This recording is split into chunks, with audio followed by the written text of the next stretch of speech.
Hi, here I wanted to show two recent clips of women in politics.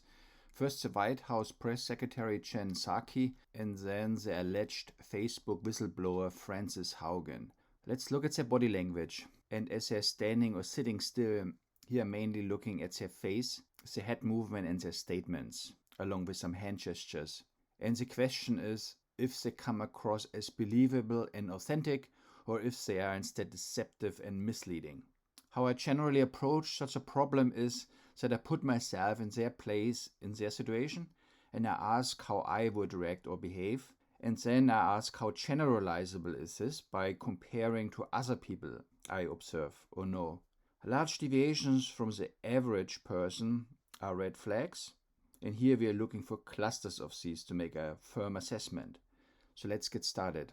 First, following up on Jeff's question regarding China and Taiwan, China has grown increasingly aggressive. Okay, first impressions. Most people are more afraid of public speaking than dying, apparently. But here we see Jen Psaki totally calm despite representing a questionable government. See recent Arizona audit, the open southern border, and the disastrous recent pullout of Afghanistan, just to name a few issues. This is remarkable and tells you a lot about her personality, which is somewhere between cold and calculated and narcissistic and something worse. Not the type of woman you want to have a family with. But we will notice that despite this being very scripted, this press conference, we can read her face like a book. First, following up on... At that moment, Emerald Robinson, the White House correspondent, is asking her questions. And so Jen is sticking her tongue out. It could be by accident or that she has dry lips, but it could also indicate here that she dislikes Emerald Robinson or her questions. Question regarding China and Taiwan. China has grown increasingly aggressive under this administration. So she moves her tongue around in her mouth. That's again a general sign of distaste or disliking of something. In this case, it's probably about the topic, China. It could also be interpreted as passive-aggressive or concealed anger. And then now we're set to start trade talks back with them. So she also has this very strong look. She stares at her people. So she's standing at the podest and she looks down on the people who are probably wearing face masks. So she's in a very dominant position and she has a stare. Concern when President Biden took office about his son's business dealings with China. He was supposed. So here she touches her hair. Of course, that's what women do a lot with long hair, especially if it's parted on the side, so it goes easily into her face. But that could be also an adapter or pacifier to dissipate some stress.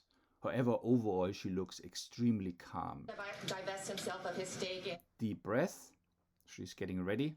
A Chinese private equity firm when President Biden took office about his son's business dealings with China. He was supposed to divest himself of his stake in a Chinese private equity firm. So we saw a micro expression of anger. She was frowning. In December with ties.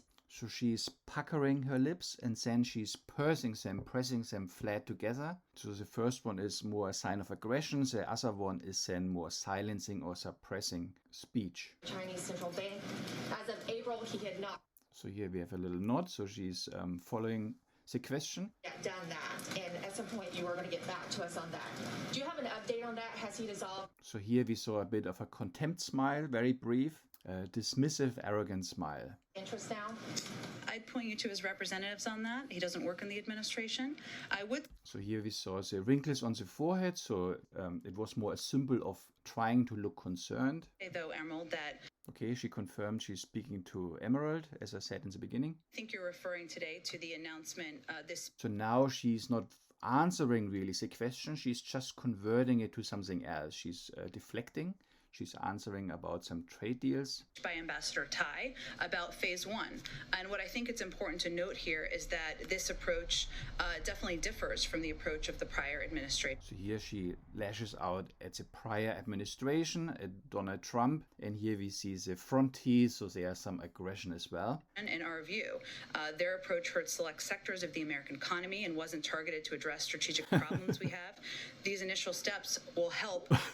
Now she's reading off the script like a schoolgirl. So she That's a trick. You take someone's question and you convert it to a question you want to answer. And then here she's just reading it off. And she uses some very basic, vague, hand-wavy hand gestures or illustrators, but they're very weak and very unfocused. Sectors of the American economy and wasn't targeted to address strategic problems we have. These initial steps will... So she was also raising her shoulders, I think mostly on the left. This is not a very believable statement she's making. It's just pulled out of the air, this kind of script she's reading off. Are going to realign our trade policies towards, from the PRC toward our priorities. And that's the objective of this president. It's just the first stage in this process. Obviously, the ambassador gave an extensive speech. Another little adapter or pacifier. Gave an extensive speech today. So she raised the eyebrows a bit, so that for emphasis, but also an expression of arrogance, belittling the person she's speaking to. The president has said during the campaign that none of his family... Here again, the tongue. Since it happens again when she is asked by Emerald Robinson, we can conclude that she really doesn't like that person or her questions. She's essentially treating the journalists as little kids. So the tilted head, this is generally a sign of someone being non-threatening because you really expose your vulnerable areas on your neck. However, when you do it with a stare, it's really a sign of dominance and, quite frankly, pretty creepy. Have any business relationship with anyone that... Here we saw again is a little frowning. That was essentially disgust. We didn't see the nose wrinkle, but this is essentially what happens when you pull up both sides, like you smell something bad. This is a micro expression of disgust. To a foreign corporation or a foreign country, wouldn't it be assuring to the American people as we head into... American people, we see lip pursing, holding back, effectively silencing herself, as well as contempt, asymmetry here. If they just... Puckering, again, it's a sign of aggression. Let the American people know. Tilted head, dominance.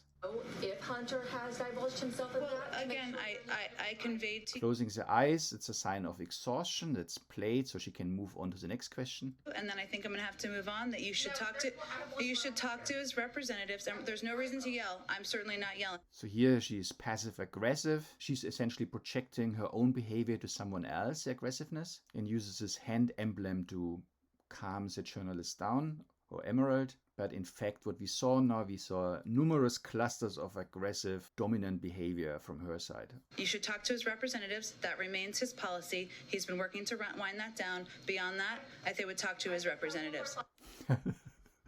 Here again, the total arrogant nodding and tilting of the head. A sign of impatience, like she's talking to a little kid. Let's move to the so-called whistleblower, Frances Haugen. So the remarkable thing is she's speaking in front of the US Senate. That's essentially a once-in-a-lifetime experience.